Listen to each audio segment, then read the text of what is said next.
Okay, there we go. So welcome. Just a note for anybody who showed up on Tuesday and you wondered why I didn't show up on Tuesday. It was not intentional. There was a power outage that day. So next week, we'll do it again.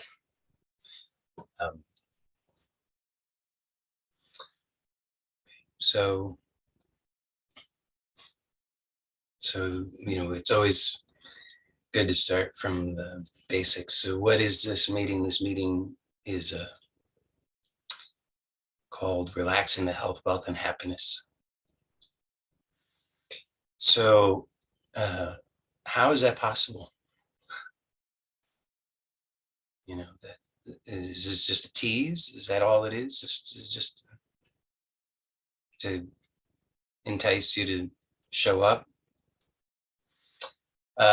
What if instead we really take that to heart? What if we really accept that that's really actually what's being offered? Imagine that. Truth in advertising. What if that's actually what's happening? So we can see how we've grown cynical. Okay, we want to see this. We want to see how the mind.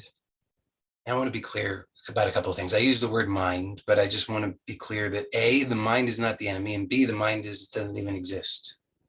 So it's just a shorthand, a word to use to point to an experience. So we all have the experience of what we would call mind.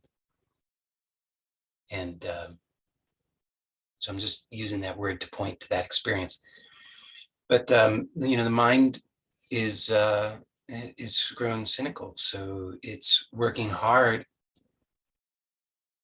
unconsciously to maintain its existing conditioning, to maintain the status quo, to maintain the filters that we mistake for reality. So on the one hand, we presently, we perceive that we're not experiencing, at least not in its totality or fullness, the actuality of health, wealth, and happiness. To some extent, we perceive that we're not experiencing the fullness of that. And for some, it's we say, well, I'm, 99% happy, 99% healthy, 99% wealthy. And for the rest of, some of us who's 99% not healthy, not wealthy, and not happy, right? But somewhere in between, we fall somewhere in that spectrum. If we were 0% happiness, wealth, and health, we wouldn't be here, because you got to have a little bit. But if you're at 100%, you're not here either, because you're just fully realized. So we fall somewhere in that spectrum. Now, what is it that falls on that spectrum? Say you do, I do, but what are we really talking about? Who is that one that's falling somewhere in that spectrum? It's the mind. It's the conditioning. It's the habit.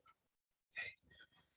So it is functioning very diligently. It's doing its job. So it's just programmed. It's just running according to its programming. It's just how it's conditioned. And it's doing its job, which is to maintain the status quo. Why? Because it's been good enough. You're still here. You might say, well, it hasn't been that great. It's been, actually, it's been pretty terrible. And that's why I'm showing up in this meeting, because I'm done with that misery and I want something better. Well, but see, that way of looking at it is a distraction. It's one of the many, many, many distractions generated by the mind to maintain the status quo. So you have to see the brilliance of it. Everything that we think we're doing to solve the problem, anytime we're thinking about the problem, anytime our attention is on the problem, whether we're thinking about it or not, anytime that we are daydreaming about some solution to the problem, or just some vague fantasy that's not well planned out, that's not even clear, but just a vague fantasy of some uh, distant future in which the problem is resolved. All of this actually is part of what maintains the problem as we experience it. Or put another way, it is the problem. You see, we think that the problem exists as some separate entity that we're struggling against, right? We say, oh, I'm not happy, so unhappiness is my enemy. Depression is my enemy. Anxiety is my enemy. Anger is my enemy. That's the problem, and I need to overcome it. And we keep on falling for that lie, thinking each time that we're doing something to help ourselves, when in fact, all we're doing is being distracted so that the status quo can be maintained. It's a smoke and mirrors.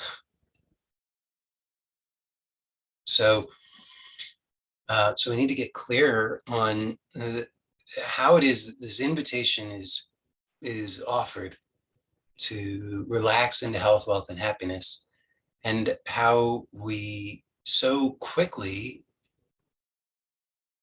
fall back into the old habit of cynicism, seeking for a solution, and putting it all into the future. Why? Because we perceive that what is presently, this right now, is unbearable, horrible, unacceptable. So we can't really, as long as we cling to that conditioning, as long as we cling to that fundamental outlook, we can't really accept the perfectly legitimate and sincere invitation that's being offered, which is to relax into health, wealth, and happiness. So how do we, this is like a conundrum. What do we do? Well, there's good news, which is that that's all that's necessary is to see. What is it we need to see? We need to see what it is that we're doing. So it's unconscious until we see it. Once we see it, it's no longer unconscious. But just because it's unconscious doesn't mean it's not happening. It is happening. We're just not conscious of it. So it's one of the many, many, many distractions that the mind will offer, some variation on a theme where it says, well, I already know, I've already seen, I've already identified the problem. I just needed to know how to fix it. Or I already know that if I know the solution, but I just don't seem to have enough willpower. I'm just weak. Or so many, I just need more time. I'm close. I'm so close, but I just need more time. Oh, I'm going to get there tomorrow. But notice that all of these are still, it's a rejection of this pure invitation that's being offered, which is to relax into health, wealth, and happiness. So now I want you to, so I will just get a sense of how you feel yourself to be right now. So just notice your sense of self, not a special sense of self, but just your ordinary sense of self, just the way that you actually understand yourself. So don't go looking for something extraordinary, just the ordinary sense of yourself. It's not like it's not a trick. I'm not trying to trick you. I'm just pointing out, you just notice, okay, you have a sense that you are. And notice that there's this sense of being. Now, there's a purity of it. There's a purity of a sense of being that doesn't depend at all upon any ideas that you have about yourself or any concepts or images that you have about yourself. But notice that out of habit, a lot of those ideas and concepts and images they come along for the ride, right? So if you just notice your sense of self, you notice yourself, you're simply the instantaneous purity of being. You don't, it doesn't, it's light. There's nothing at all to it. There's no content there.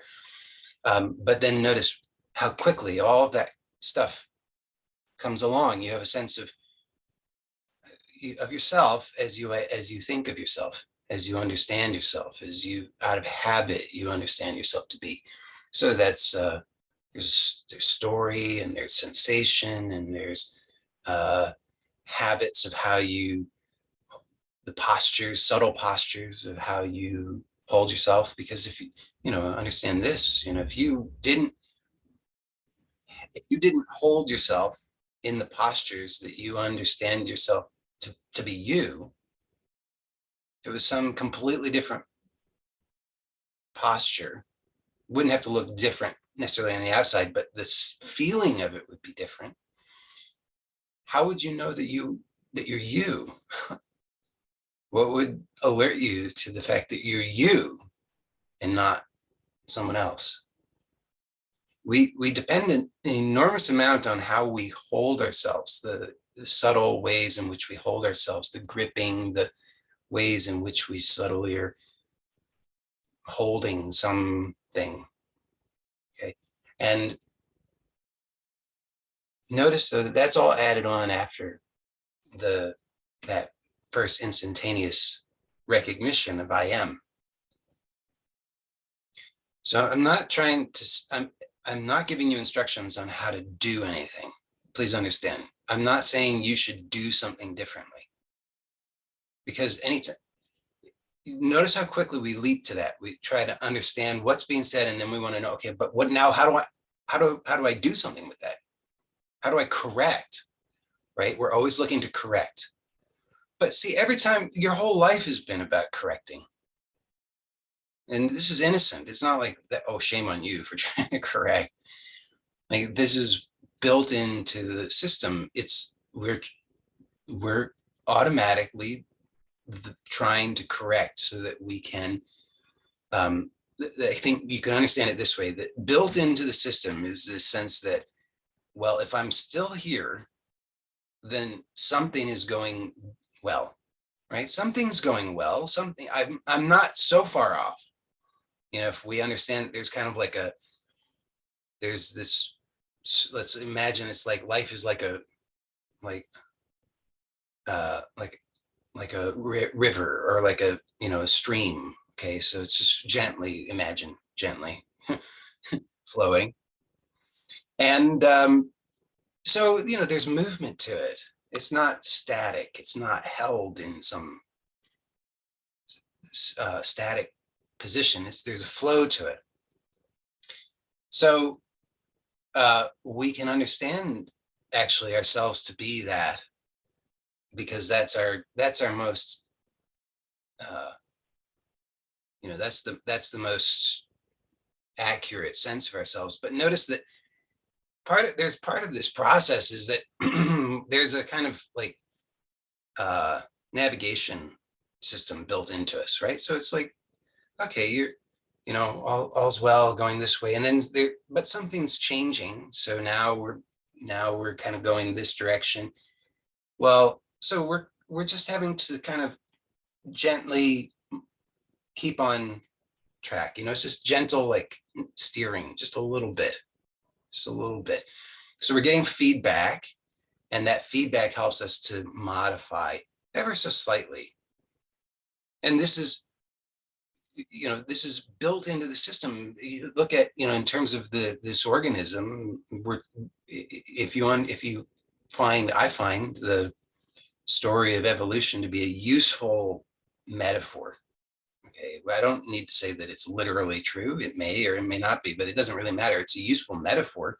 So we can look at it and see, okay, over these hundreds of millions of years of evolution of species, there's something that's worked.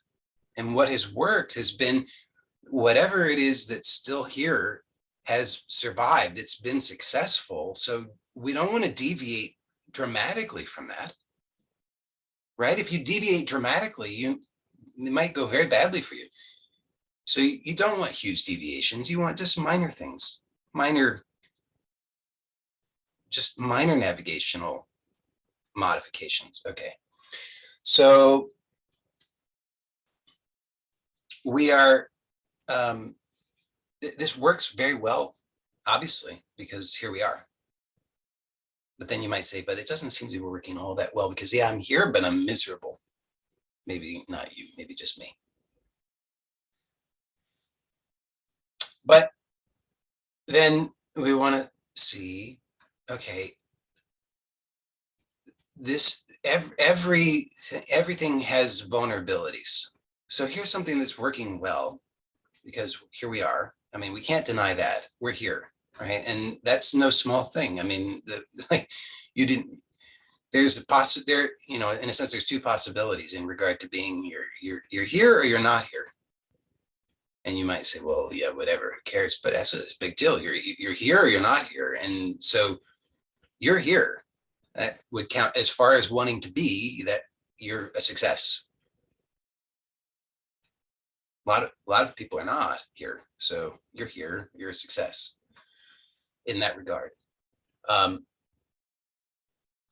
But the vulnerability of this, despite its success, the vulnerability is that it keeps us blind.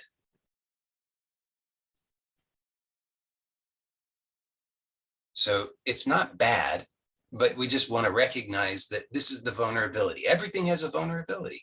It's like we know that we know that about, it's like superheroes would be totally uninteresting if they didn't have vulnerabilities, right? That's why Superman has kryptonite, because Superman without kryptonite is so uninteresting. It's like, oh, help, help. And Superman saves the day and it's done. There's nothing interesting about that. It has to be that, help, help. And then, whoops, kryptonite. How's he going to get out of this one? So it's only interesting when there's a vulnerability.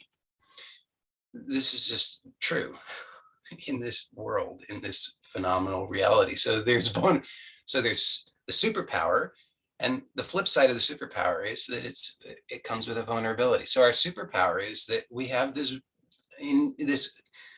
entire intelligence of creation is operating through us, and that allows us to be here.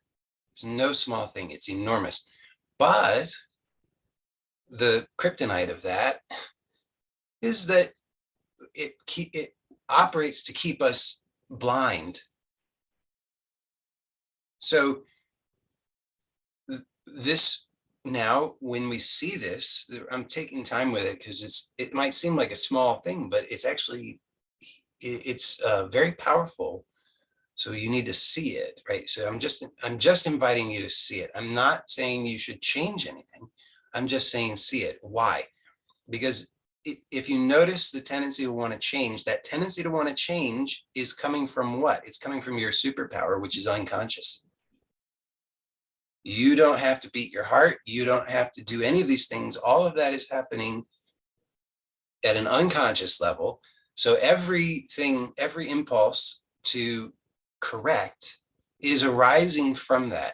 It's just some thing that I don't understand, but it's a function of the perfect intelligence. So it's in alignment with that. But it seems kind of odd to me that why does it have to come into consciousness at all? And then why do we have to create a story about it? It's all very funny, but nonetheless, we can see that's what happens. And there's been research showing this, right? You probably know about the Darling studies of I don't remember the guy's name, but he showed that is able to see that the impulses of brainwave activity, brain activity, electrical activity of the brain that corresponds or correlates to a decision occurs prior to the decision being consciously made, right? So you think I'm going to go left, but you're already going left by the time you think you're going left. So this decision to go left is really just an after effect. It bubbles up into consciousness, but it's a function of the unconscious. This is, again, this is like the superpower and the kryptonite, because the superpower is that it's just happening. The kryptonite is that we think I'm doing it, and thereby it must be brilliant. So every time we think, oh, I'm making a good choice, I'm improving things, I'm fixing my problem. But look and see, very consistently, every time you think you're solving the problem, what are you actually doing? Reinforcing the problem. It's so reliable. That's, once you see it, well, you'll still need to keep looking to see, because you're going to keep doubting. You're going to say, that can't be. I'm certain that I'm doing something different this time. But you just watch and see, and you'll see, sure enough, I was fooled yet again into thinking that this was something that some brilliant new solution to my problem that I've come up with, when in fact, all it is a little navigational autocorrection to keep me on course of the existing conditioning. So we think we're going to go this way, but actually the effort that we're making to go this way is keeping us going this way. Going in a different direction than we think, because it's all a distraction. So you want to see this, and then when you see this, well, this starts to really, if you feel uncomfortable, that's a pretty good sign. It doesn't mean you must feel uncomfortable, but a feeling of discomfort at seeing something truthful or seeing accurately is a good indication, because what that means is that learning is taking place. Now you're actually present. Now you're seeing what's going on. Before, you were distracted by all the stuff bubbling up that just keeps you, la, la, la, la. Meanwhile, status quo is being maintained. So to actually, instead of, being distracted by all of these fantasies that you think are reality, to actually realize, oh, this is what's happening, this will fairly reliably produce a feeling that you would call discomfort. Because it's a rude awakening to realize, oh, everything that I try to do is going in the wrong direction from what I want. So this is why now we want to get clear. Okay, so notice when I say relax into health, wealth, and happiness, you have to notice what actually happens in your experience. So there's the simple reality of what's happening, which is that these sounds are being uttered. Relax into health, wealth, and happiness. And then there's all this other stuff that gets layered on as this is processed. And that's what you want to see. You want to see how you've got all this unnecessary stuff where your attention goes, albeit it's so strange, but unconsciously. You don't even know that that's happening until you see it. So your attention is going there. It's like so I say relax into health, wealth, and happiness, and notice what do you experience? Don't you experience what is not health, wealth, and happiness? Doesn't that immediately point you to, oh, I guess I have a problem. I'll solve it though. I'm glad I'm here because he's going to give me the solution, and then I'll have health, wealth, and happiness in the future. But the only reason you would desire health, wealth, and happiness is because you perceive that you don't have it. You perceive that you don't have enough of it. You perceive that you don't have adequate amounts. So you want more. or you want something, but you want more. You won't be satisfied until you have 100%. But when you hear it, notice what it triggers. It triggers the sense of lack. There's a lack. So what's being offered, pointed to, is that the truth of health, wealth, and happiness are here now. And that through being aware of the impulses to distract or make effort to correct or get or attain or get rid of or any of these things, in the absence of any of that unnecessary effort, the reality, which is presently so, even though I don't quite recognize it consciously, but nonetheless, that reality exists. It's here. It's who I am.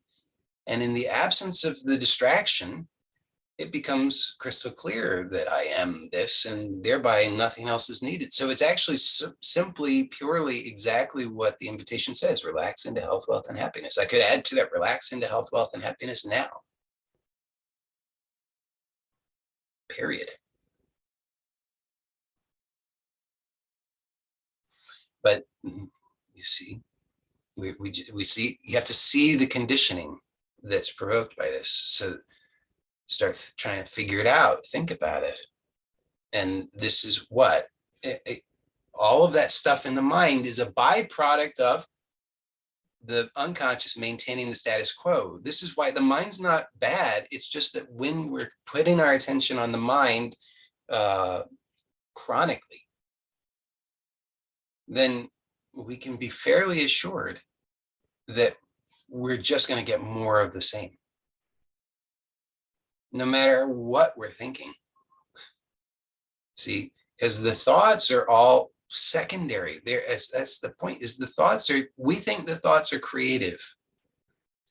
The thoughts are not creative. Well, I mean, they're part of the creative process, but they're downstream.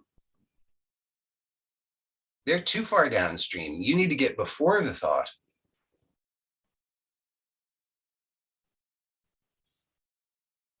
I'm smiling because I just realized before the thought, that's one of the access points.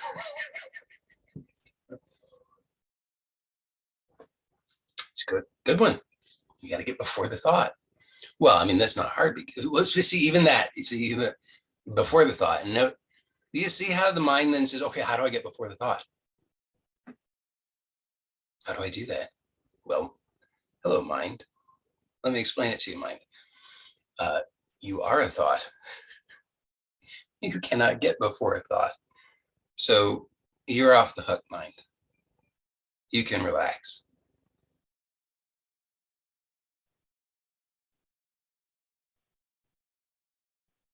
Now, who is before thought? You are, not the mind. The mind is a thought. You are aware of the thought. So notice, now this is impossible for the mind. Maybe, I don't know if I'm going to go that far. Challenging, possibly impossible, but definitely challenging for the mind to accept. But it's not necessary for the mind to accept it, because we don't require the mind to be anything in particular for our okayness to reign supreme, because that okayness already does reign supreme. But the reality is, see, that you already are aware.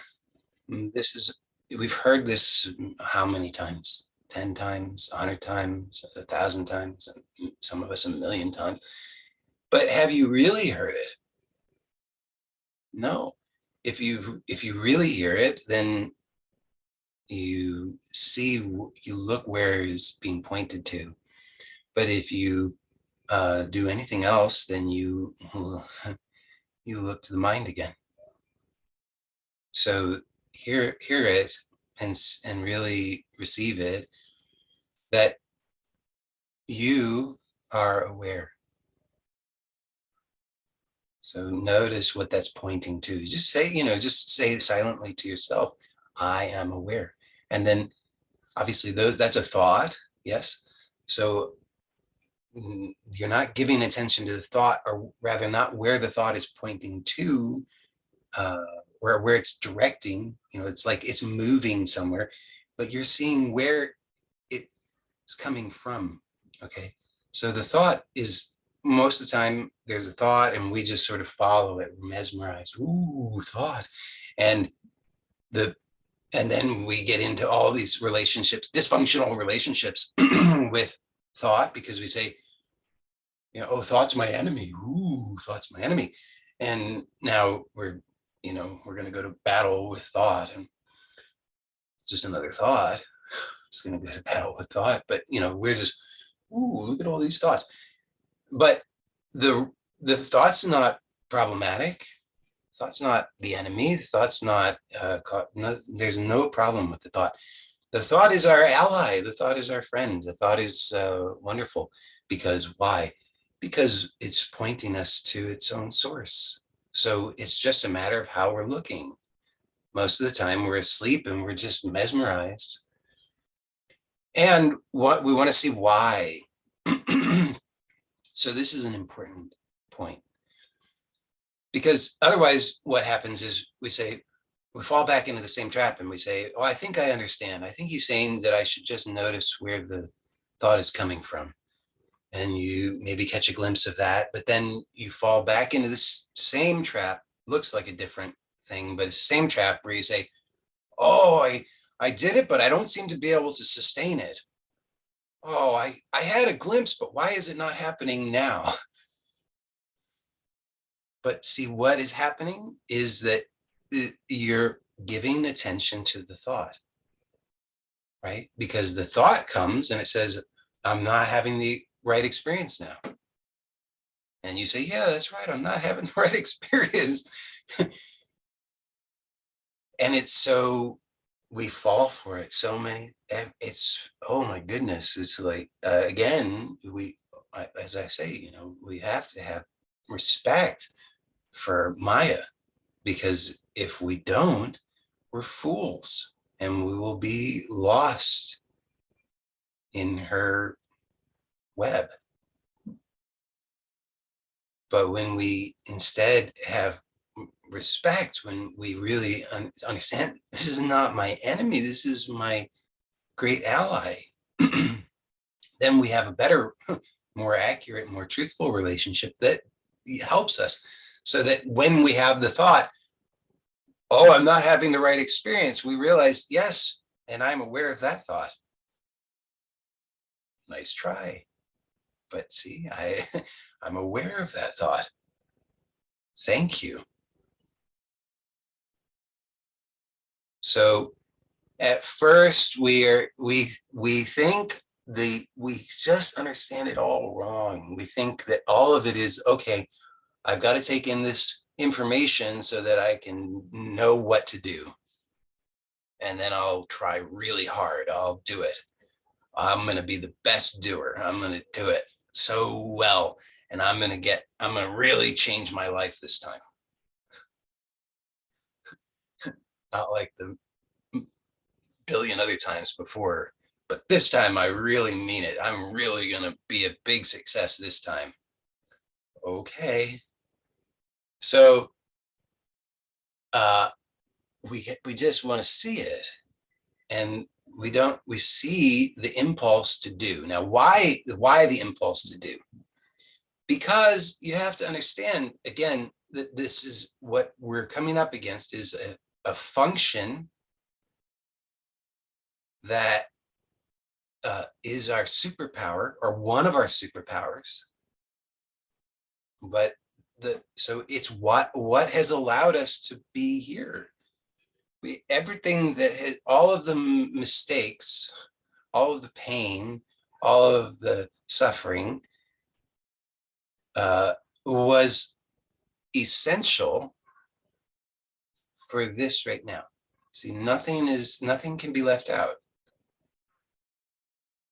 The mind wants to go to town with that. It does, it really, see, it starts doing loop-de-loops. What do you mean? How could that be? Oh, I don't like that. Oh.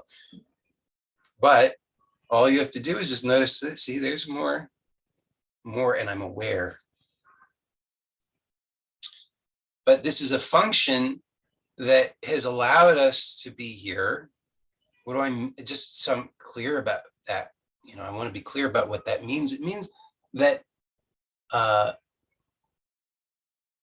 everything that has been, which is just an idea now, but this everything that has been, it's like if you have a story, which is what we're talking about, it's a story. But if you have any story, you have to have some backdrop, or it doesn't make any sense. So the past is just the backdrop of our story. It's what sets the stage. And all of that is necessary so that this can be now. Okay. So, but notice how much of our attention is on all of that. Normally it's unconscious, but in this moment you can notice it with some degree of consciousness. You can realize, wow, my attention is really on that past to a great extent. I'm very concerned about avoiding all of the pain that I think is out there waiting for me based on my past experiences, right? I mean, if you didn't have any past experiences, you wouldn't worry about it at all. You wouldn't, whatever's happening, you say, oh, well, this pain would really get my attention for sure. No, it wouldn't. You don't know anything about it if you don't have any story, if you don't have any past, if there's no context whatsoever, you don't know anything about it. It doesn't have any meaning at all. There's no you and there's no it. There's just this, and there's no meaning to it. I mean, hopefully that's clear, because it's an important point that we think we know what all of it is, but we don't know anything about it. All we know is our story about it, which is, we say, try to have the experience without the story. What are you going to experience? For anything that you say you're experiencing, like maybe you can sense your heart beating. Maybe you notice some sensation that you describe as a bodily sensation. But notice how your experience is tied to the narrative. How can you have that experience without the narrative? Without a sense that I'm having the experience, and this is what the experience is, and this is what the experience means, right? So you take anything that you would call a bodily sensation, and there's a narrative there that says, well, I know where it is, I know what region it is, I have maybe some sense of some history to it, I know what it's called, I know whether I like it or I don't like it, I know whether it gets me into trouble or not, right? You have this whole narrative that's there that we're not usually conscious of, but you can become conscious of it. Well, then you see how much of your attention unconsciously is always on that. So like most of your attention actually is on that most of the time. And then we think that all of these brilliant and completely new ideas are something other than that, but they can't be. They're produced by that. It's just that where our attention is, that's what we're going to get. We're going to see that, obviously. So our attention, albeit unconsciously, is on this past, which we don't like, scary to us. And therefore, everything that we're giving our attention to, at least when we're unconscious, is only that, no matter what we think about it. We might think it's about something else, but actually it's only about that, which is why reliably we get more of the same. Hopefully you recognize that. Hopefully you recognize I have this problem in my life, any problem, whatever problem it is, I mean, a problem that you haven't yet solved, but one that's recurring in your life. You say, I have this problem. Now you've been working at it. You've been doing your best.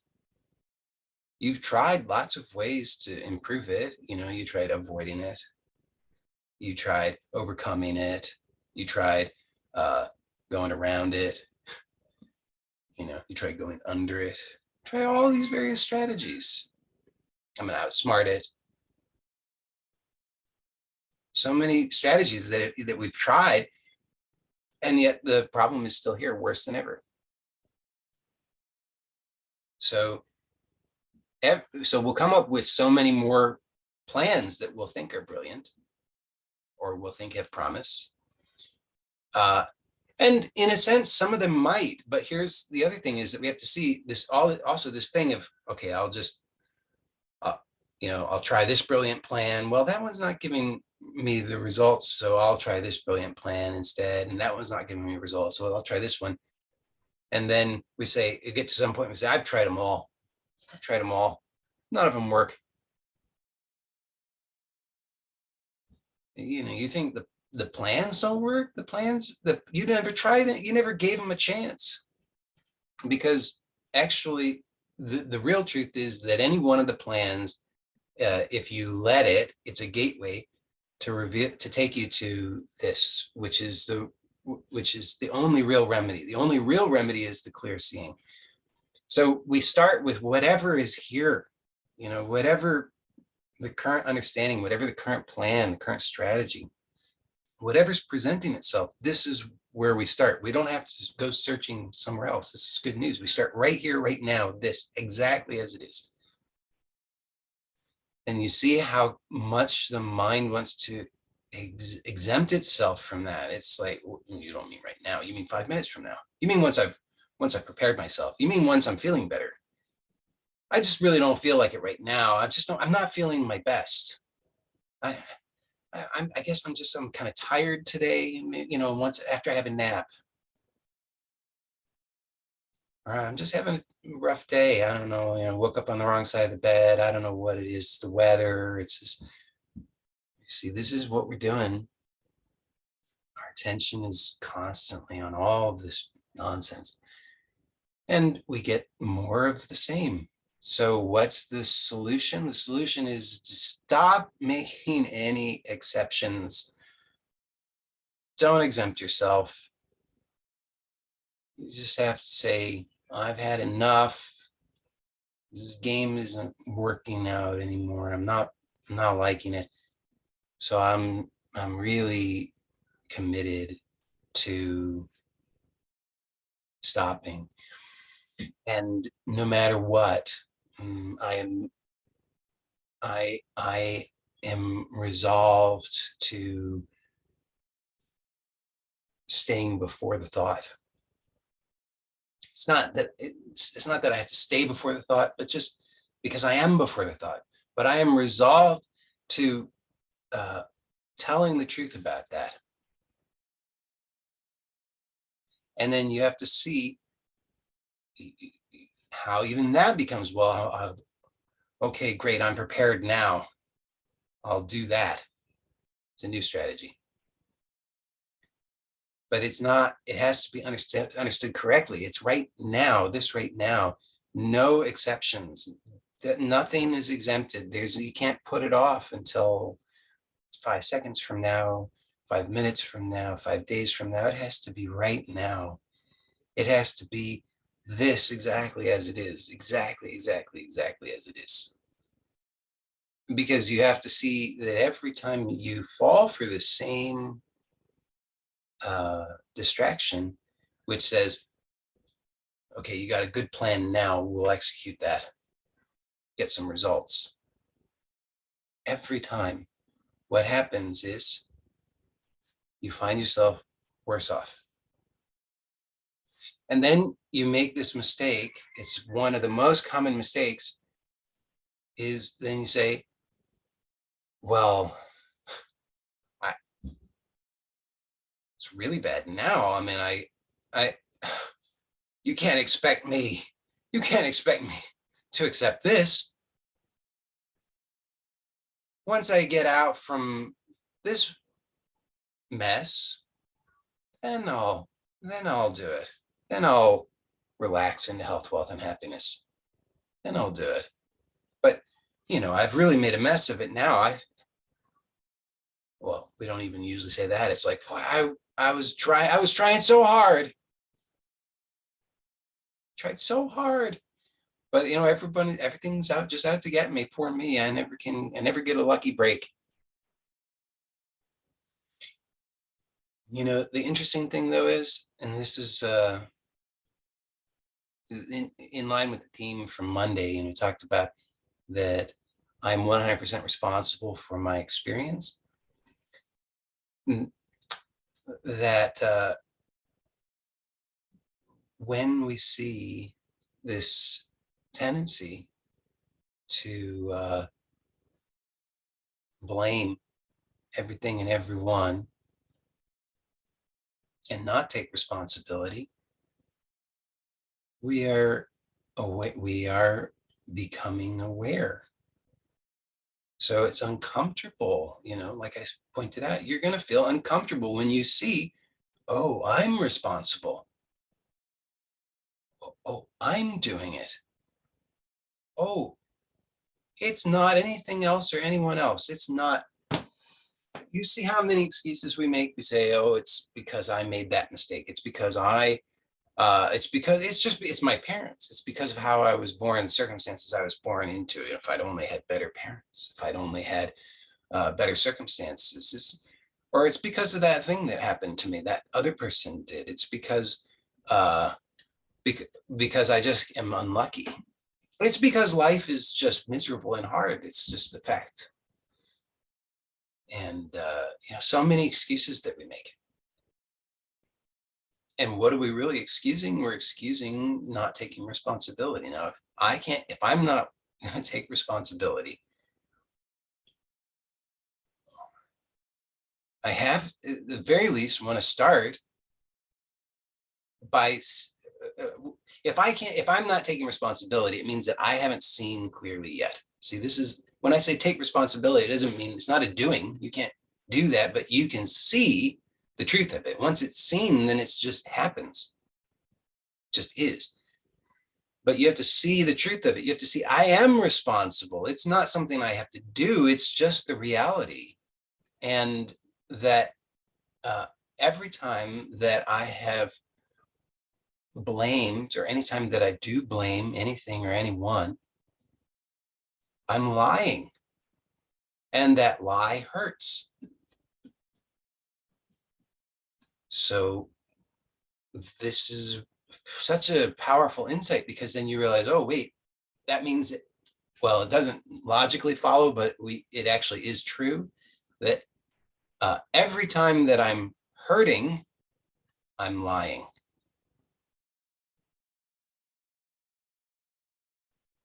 So it actually works both ways. Every time I lie, I hurt. Every time I hurt, I'm lying.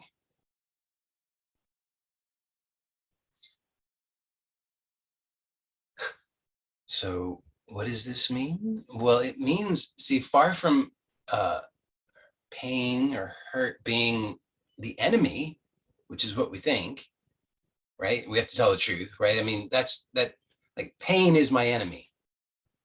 Here I'm using pain in the broadest sense: psychological pain, physical pain, emotional pain, spiritual pain, pain. Okay.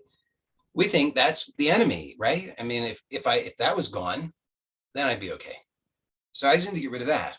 And then, because we cling to that belief, everything that we are doing is actually a manifestation of that belief. So what's going to happen as a result of that? We're going to continue to have more of the same experience that will confirm that that's a good belief. It's a vicious cycle. We do this thing unconsciously. Doing it produces the experience that then confirms that it's a good belief, so I should keep doing it.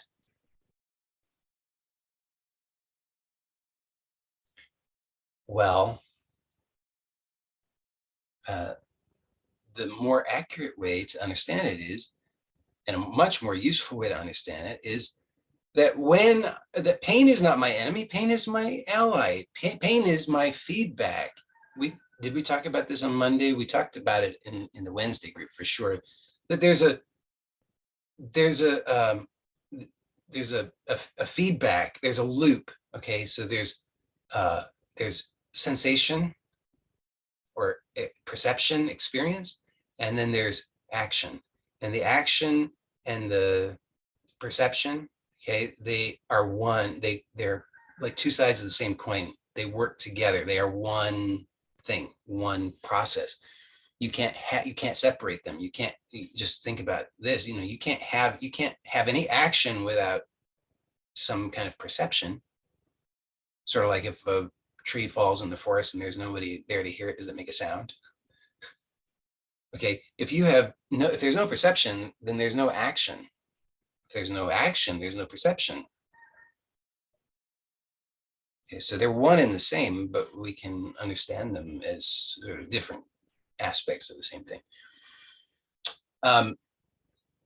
So understand the better, more correct, more helpful understanding is that pain is this feedback, and it's feeding back to help provide it's saying, hello, you're not liking this. Pay attention. Wake up. Become aware. Something's happening unconsciously that it's not in alignment with your true intention, your true purpose. Those are loaded terms, but whatever, I'll throw them out there. Okay, so you get this feedback, and what do? We say, oh my God, pain. What do I do about it? My enemy again. But it's saying, hey, useful information, wake up. So the correct response is, oh, thank you. I am now aware. But you'll see that the conditioning keeps being provoked, which is, I got to do something. Oh my God, my enemy, I got to protect myself. Oh, pain, no pain, no. And we have to see that keeps getting triggered, so we have to keep being aware. Just notice, okay, there it is. And then you want to know the punchline, like what do you do? That's it. It's just that temptation to want to do something, like to fix it, is so strong. We really think, I've got something that I got to get involved here. I've got some kind of brilliant something that I've got to add to this. Whew, sorry to break it to you, but no, you don't. What a relief. You can relax into health, wealth, and happiness. So the catch to it, though, see, there's always a catch. The catch is that when we relax into health, wealth, and happiness, what is this? There's a process, and this process is that whatever is interfering, whatever conditioning is interfering with the full realization of the truth of health, wealth, and happiness, that any conditioning that's interfering will be seen. So that you're saying, okay, I'm getting feedback. The feedback is saying something is needs to be seen. That's all. It's just like, pay attention. And my programming, which is part of my superpower, it's what's allowed me to be here, so it's been very successful, is ignore that. It will go away, but it doesn't go away because it's truth. So it doesn't go away. So now it's our kryptonite, this tendency that says, no, just ignore that. That's our kryptonite. So we have to say, no, I will just see. I will stop making the effort. And it's not necessarily ignore. Ignore is just one of the strategies. But it's like make some effort to deal with it. Because if you make some effort to deal with it, that's how to survive. Whether it's ignoring, fighting, overcoming, going around, sneaking, outsmarting, whatever the strategy is, make some effort. That's how you're going to survive. It's obviously been very useful, but here we get stuck because it's like, this is that one thing that's where it doesn't work. It's not true. Because actually the signal is feeding back saying, pay attention, become aware. So we have to wake up and then just see, and you'll see the unhelpful aspects, the inefficient aspects of the conditioning are presenting themselves. And as you see them clearly, that conditioning changes. This is how it works. It's not like you don't have to have some other knowledge. Like you don't have to have the special incantation or the special, you don't have to go to some special location. It's not only on like certain days. I mean, all of these things might help. I'm not going to deny it. Right. I want to be clear. I'm not like denigrating those things. I think that many things I don't understand, but that doesn't mean they're not true. So yes, I'm sure, if you go to a certain power location at the right time and you have the right incantation, it will be helpful. But you know what? None of it will do it if you don't have the key ingredient, which is, anybody want to venture a guess? Awareness. So it requires, that's the most important thing. And when you have that, you don't need all the other things. You see how all those other things become a distraction? Oh, I've got it all planned out, on this day next month in Sedona, is going to be perfect for me. So I'm going to do that. And then I'll be better. Doesn't really work though. Not really, because the key ingredient is the awareness. So let's put it all together. Okay. So this is, putting it together in the peace inquiry. So we start by just noticing I am. So you just notice I am. It's not difficult at all. It's the simplest thing. It's I am, the purity of I am before the rest of it is added. So you don't have to make any effort to see this. All you have to do is just see it and then not make any effort, just for a half a second. You don't have to do any, that doesn't have to be maintained for any length of time, just like that. But you have to glimpse this, the reality that I am, just the purity of I am.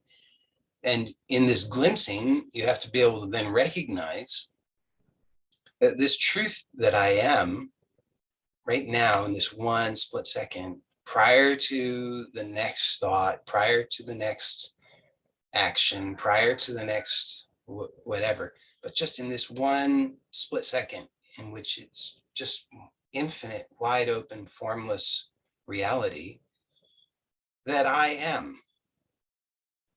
You see, I am this. I am this. This can be glimpsed, and this is the foundation. So you don't have to have some special experience. It doesn't have to, you don't have to like it. You don't have to, it doesn't have to be anything in particular. It's just the recognition for this one split second. You don't have to agree in mind the next second. None of that is required. It's just the willingness to stop for half a second and just to see and to notice. It's perfectly obvious. I am. There's no thought here before the thought, right? So yes, the next thought comes, but before that thought, for a split second, I am. And notice this, the I am is infinite. It's unbounded.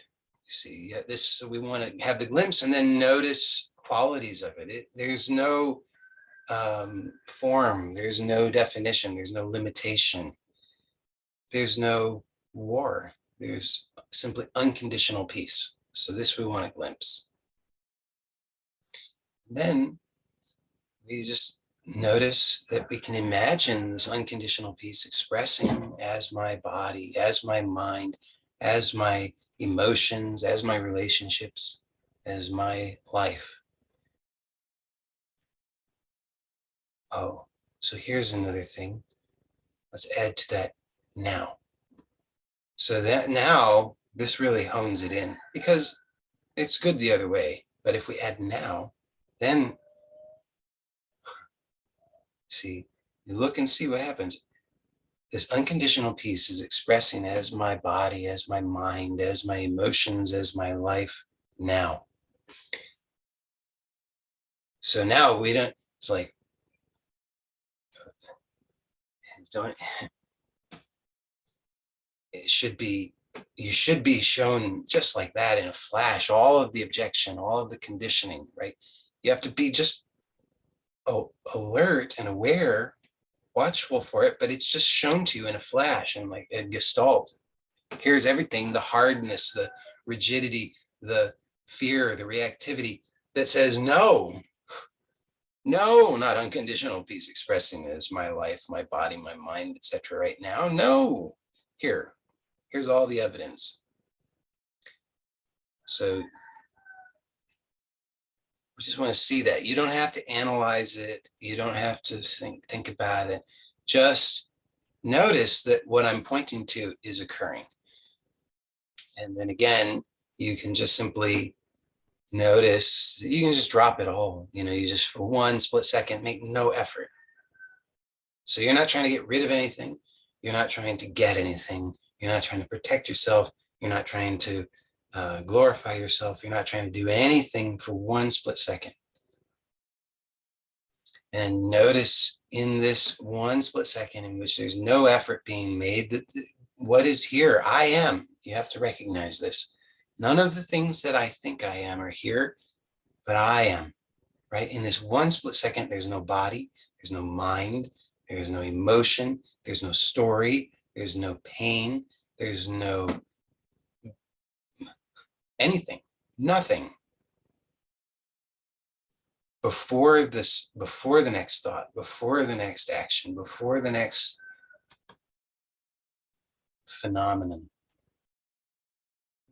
I am. So it's not hard. It's perfectly obvious. You just don't make any effort. Of course, the mind will doubt. The mind says, wait, I don't know if I really understood it. Yeah, of course it didn't. But that's the part of the process now, is that you see how much we're invested with that mind. It says, I've got to get it. I've got to understand it. If I don't understand it, then it's not real. It's so eager. It's lovable in that way. Like, very, it's so eager to get it right. Ooh, let me. Ooh, I'll do it. But we want to just see, okay, there. It's so eager, but notice that all that isn't necessary. That in this one instant, this split second now, it's all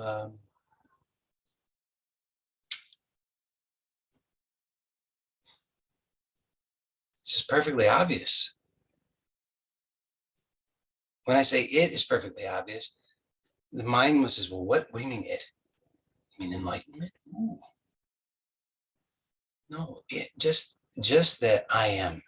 Just that this is, just that's all. Not that this person who I think I am is, not any of that. No understanding at the level of mind, but just simply the recognition that I am.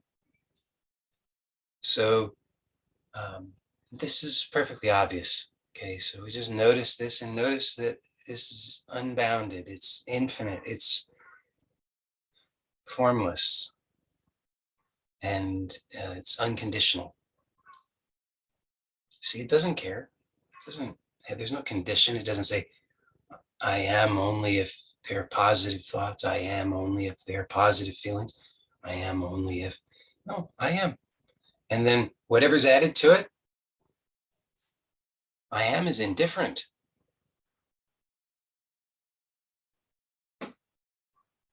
Doesn't pass judgment on it. It's like you say, uh, well, my attention, I'm going to give my attention, albeit unconsciously, I'm going to give my attention to problem, problem, problem, problem. And it's like, okay, here you go. And you're like, I don't want the problem. Oh, but I am gonna keep focusing on the problem. It's like, okay, here you go. Doesn't pass judgment. It's not like you're really a bad person. What's wrong with you? It's like, no, it's you're saying this is what I'm gonna give my attention to. Okay, here you go. And in an instant, when you stop giving attention to it, what you glimpse is I am, not that, not the problem, not the solution, not the anything, just I am for one split second. And then we imagine that this unconditional peace is expressing as our, my body, mind, emotions, and relationships now. So the objections should surface just like that. Well, not this feeling, not this thought, not this sensation, not these circumstances, not these people. Surely he doesn't mean this. I'm not there yet. I've still got more to do. I've got to understand more things. I've got to achieve more things. I've got to perfect myself. I've got to purify myself. I've got to, I've got so many bad habits. I've got to stop all those bad habits before, surely. I've got to be, pure like Ramana. Well, good luck with that. That sounds like not in this lifetime. Just tell the truth about it. It's like not going to happen in this lifetime.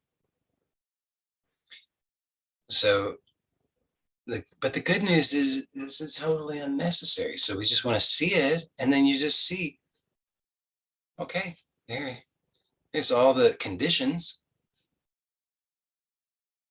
But what's greater, the conditions or the unconditional peace? Only you can tell the truth about it. But you look right now, just for a split second, right now, unconditional peace. If you don't see it, if you don't recognize it, if you don't realize this, then please during the Q&A, let's explore it, because it's not hard. It's really not hard. And we make much trouble for ourselves by imagining that it has to be hard. We say, oh, surely I haven't really glimpsed it because it's not hard enough. Surely he can't mean that because I'm not there yet. Surely he can't mean that because I don't think that's special enough. But it's the simplest, easiest thing. And it's just then, oh, here's the last piece. I know we're running long, but the last piece, I want to just wrap it up because I started something that I didn't finish earlier, which was that I said, why is it that we are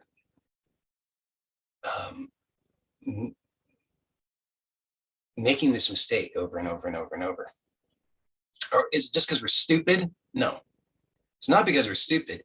It's actually because of the intelligence, as I've already pointed out, that this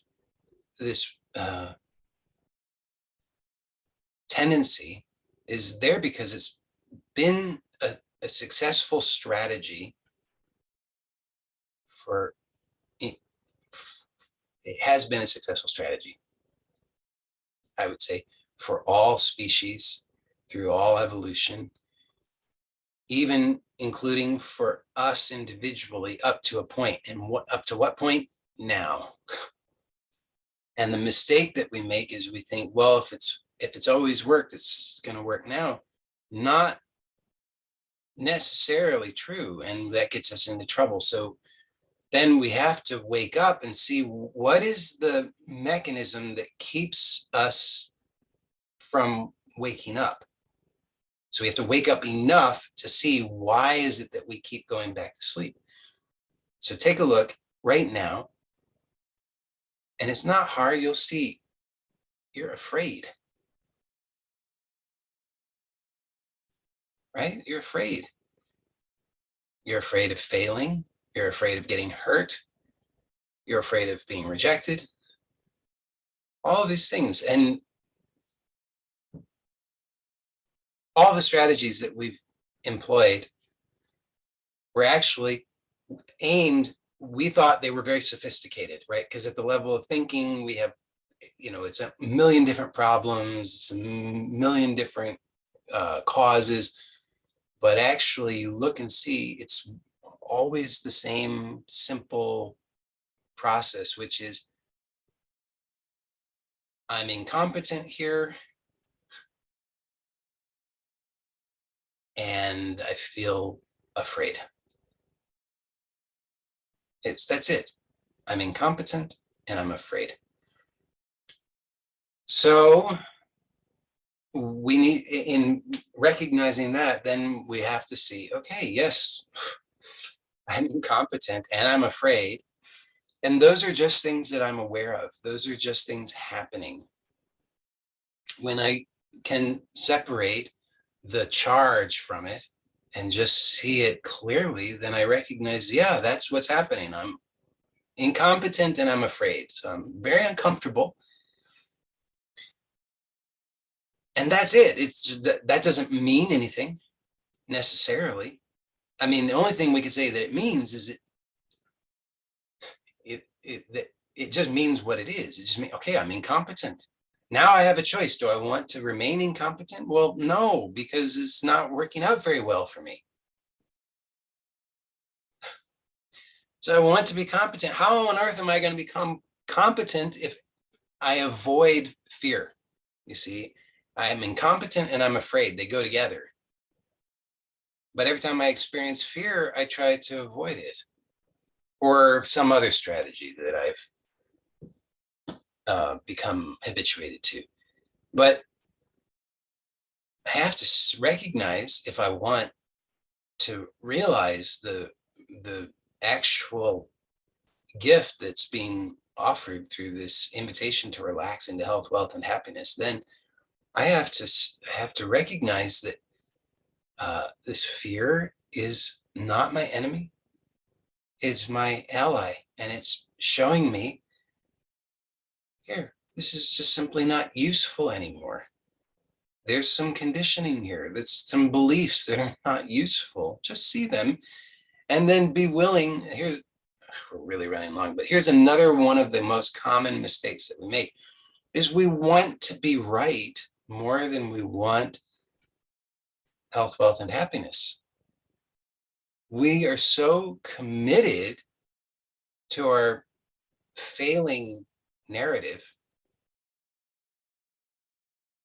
We're like in for a penny, in for a pound, because you say, I'm fully committed to this narrative of my failure. I'm fully committed to this narrative of my pain. I'm fully committed to this narrative of my suffering. I'm fully committed to it. And when, it's like, here we go, snap my fingers, and at least for half a second, what happens? All of that vanishes. And what is revealed, if you're willing, if you're willing, just for a split second, make no effort, and what's revealed is unconditional peace, the complete remedy. What is actually desired is here and now. And then we go right back to, but yeah, that may be, but look, my pain's back. So we're very heavily invested, and we make the mistake over and over and over and over and over again, instead of cutting our losses, which is what we should do. this is a bad investment. It is not paying well, and it hasn't. It's not like short-term trend. I mean, this is a long-term downward trend. The more you invest, the your happiness is, your experience of happiness is depleted. Your experience of wellness is depleted. Your experience of health is depleted. Your experience of all these things is depleted. The more you continue to ride this one out, you say, I'm fully invested. It's crazy, but that's what we're doing. So we have to realize this is a bad investment. Cut my losses now. And so the avoidance or whatever strategy we take toward fear is a bad investment. So we have to say, okay, I'm going to stop that. Not I'm going to stop that. I am stop. That is stop now. No more. Stop now. That's the truth. And then it's just don't pick it up again. And then you just watch and you see every time you want to go touch it again. You're like, oh, but you know what happens every time you do that, though. Every time I reach out there, I get burned. Hot stove. I'm not sure. I really got to touch it. Oh, burned again. And this is what we're doing. And you're like, this temptation is like, are you sure? I think you should check. You should check. There's probably a problem. You should check. Do it, check. And you're like, oh, okay, I'll check. And you're like, oh my God, there's a problem. What do I do? But meanwhile, check it out. Split second right now. There is no problem.